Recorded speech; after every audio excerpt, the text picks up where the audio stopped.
Now, welcome to the lecture on air standards analysis.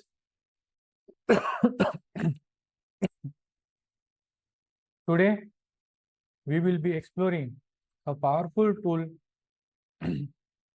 that simplifies the study of thermodynamic cycle, like those in a car engines and in jet engines. Sorry, air standard analysis is all about making complex system easier to analyze by using idealized assumptions. Imagine trying to model a real engine with burning fuel and exhaust gases. It's quite messy. Instead, we assume the working fluid is just air behaving as an ideal gas. And we replace combustion with simple heat addition.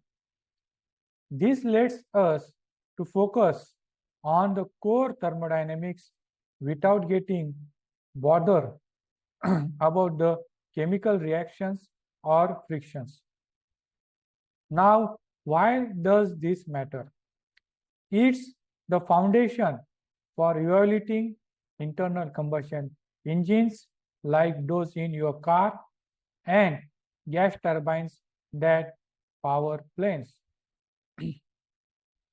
By studying cycles like Otto, Diesel, and Breton under these ideal conditions, we can calculate efficiencies, compare designs, and optimize performance.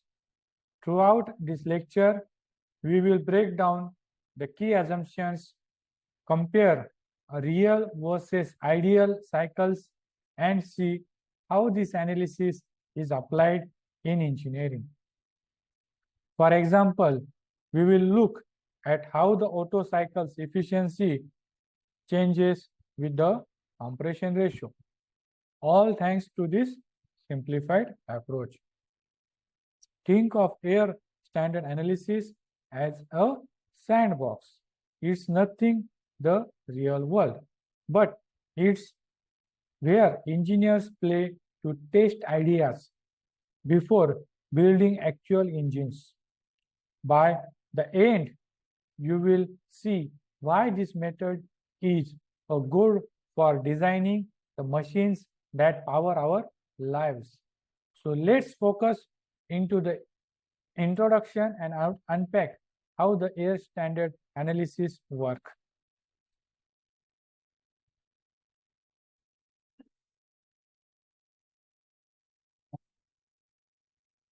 Now we will see how air standard analysis is showing to us. Simply put, it's a method to study thermodynamic cycles by assuming air as an ideal gas and all processes are reversible. Why do this? Real engines are quite complex with fuel combustion, exhaust, and friction. Air standard analysis strips away those complications, letting us to focus on the cycle thermodynamics. We assume air is the only working fluid with constant properties like specific heats. Combustion. We replace it with heat addition, as if we are magically injecting energy. And what about the exhaust? That's modeled as heat rejection to the surrounding. All the process like compression or expansion are assumed to be internally reversible, meaning no energy is lost to friction or inefficiencies. This idealized setup is perfect for analyzing internal combustion engines like the Otto cycle in the gasoline cars or the gas turbines running on the Breton cycle. For example, in an Otto cycle, we can calculate how much work the engine produces by assuming air compresses and expands perfectly. The beauty of this approach is its simplicity. It turns a chaotic engine into a cleaner mathematical model. We will use tools like PV diagrams, where the cycle work is the enclosed area, to predict performance.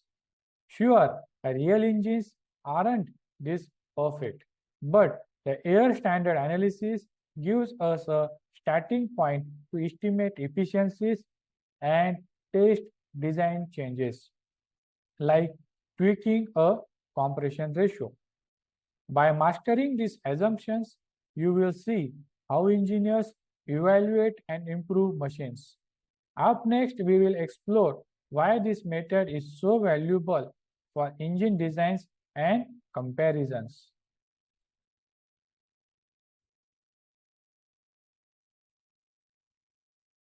Now, let's talk about why air standard analysis is such a big deal in engineering.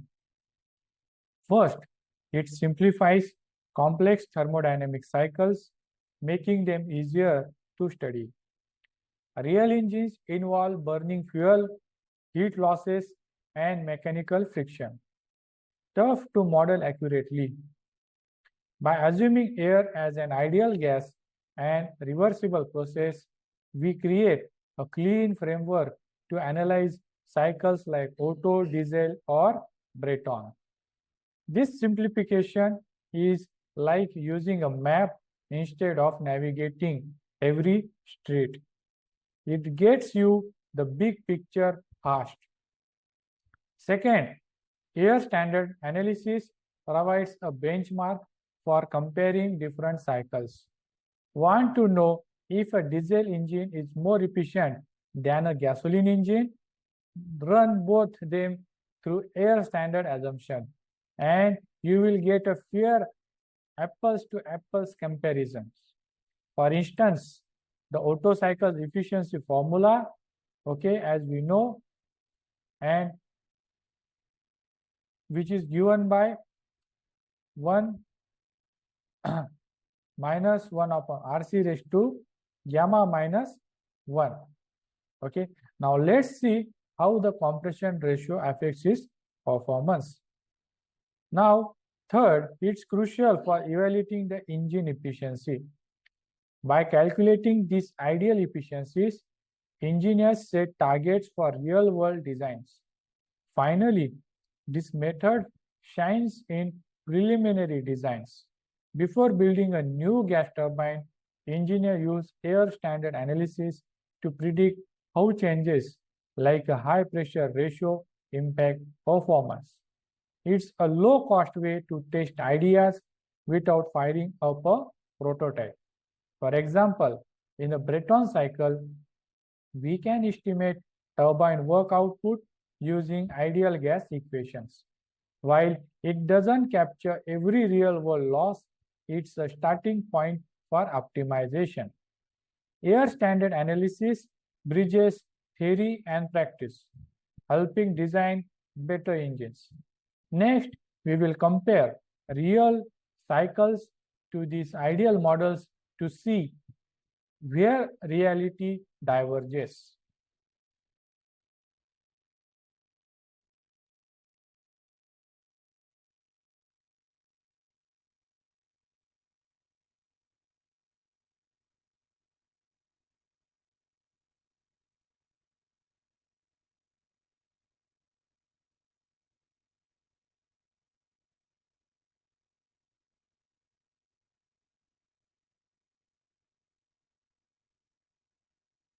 Now, we will see the difference between real and air standard cycles. It's where theory meets reality. Real cycle, those in your car engine, use a mix of air and fuel as the working fluid. Combustion is a chemical reaction burning gasoline to release heat, and it's messy with heat losses through the engine block and the friction from moving parts. Efficiency suffers because of these irreversible losses. Real engines might hit 30% efficiency, far from ideal. Now, air standard cycles, they are the polished perfect versions. We assume the working fluid is just air, treated as an ideal gas with constant properties. Combustion is simplified to heat addition as if we are pouring energy in without flames or fumes. Exhaust becomes heat rejection neatly released to the surrounding, friction and heat losses. Completely ignored, making all process reversible. This leads to higher efficiencies in air standard models. For example, an Otto cycle might show 50% efficiency under ideal conditions, while a real engine lags behind. Why bother with this disconnect? Because air standard cycle gives us a baseline. By comparing the ideal PV diagram of a diesel cycle to real performance data, engineers pinpoint where losses occurs, like incomplete combustion or exhaust heat. It's like having a perfect blueprint to measure the real world against fictional world. For instance, a real Brayton cycle in a jet engine loses energy to the turbine blade friction. But the air standard version assumes smooth sailing. Understanding these differences helps to optimize designs. Maybe better insulation reduces heat losses. Next, we will look at how air standard analysis is applied to design engines and turbines.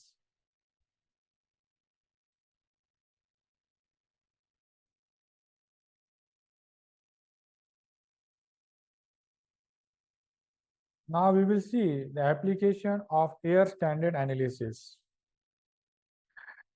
Air standard analysis is used in the real world. It's not just a textbook stuff. First, it's a cornerstone for designing internal combustion engines like those running Otto and diesel cycles. Now here, for a gasoline engine, engineers use air standard analysis to calculate the ideal work output of an Otto cycle, tweaking variables like the compression ratio to boost efficiency.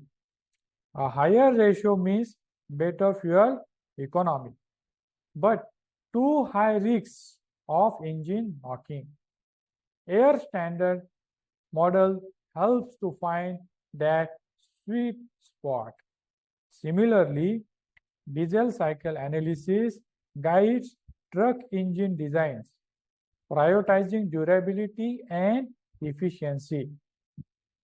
Second, air standard analysis optimizes gas turbines which run on the Brayton cycle. In jet engines or power plants, engineers predict how pressure ratio affects turbine performance, ensuring maximum thrust or electricity with minimum fuel. Third, it sets theoretical benchmarks. Real engines never match ideal inefficiencies or the ideal efficiencies due to losses. But air standard calculations show what is possible, pushing designers to close the gap.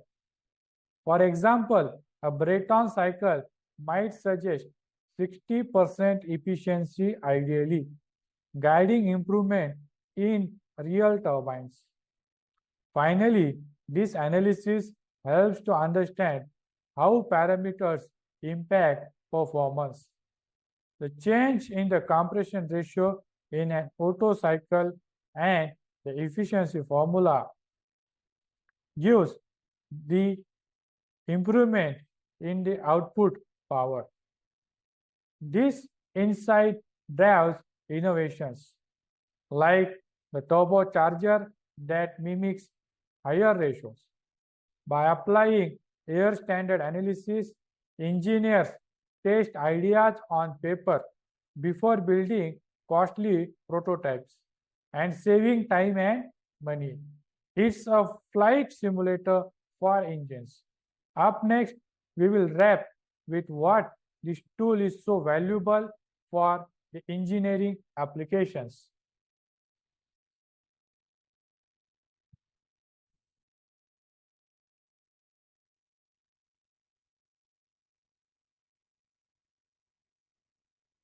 Now, let's summarize what we have seen in the today's lecture by reflecting on air standard analysis and its role in engineering. This method simplifies thermodynamic analysis by assuming air is an ideal gas and processes are reversible, turning complex engine into manageable models. It's like stretching a blueprint before building a house. It gives clarity and direction. By replacing combustion with heat addition and ignoring losses, air standard analysis lets us study cycles like Otto, Diesel, and Breton with clean mathematics. For example, we can predict an Otto cycle efficiency using just the compression ratio and specific heat ratio, guiding car engine designs. While it doesn't capture real-world messiness like friction or incomplete combustion, it's a powerful theoretical framework. It provides benchmark to compare cycles, helping to decide if a diesel engine suits a truck better than a gasoline one. It's also key for preliminary design, letting engineers to test tweaks like a higher pressure ratio in a Breton cycle without firing up a turbine. This saves resources and sparks innovation. Think about a jet engine. Air standard analysis helps to optimize thrust before a single bolt is tightened. Sure, a real engine falls short of these ideal efficiencies, but that gap drives improvement, like better material or cooling system. Understanding air standard analysis equips you to analyze and design the machines that power our world, from cars to power plants. Now, for the homework, calculate the efficiency of an air standard Otto cycle with a compression ratio of 8. Use the formula as we have discussed in the today's session. I hope this lecture has shown you how this tool bridges the theory and practice. Thank you for your focus, and I will see you next class to give you a deeper understanding on engine performance.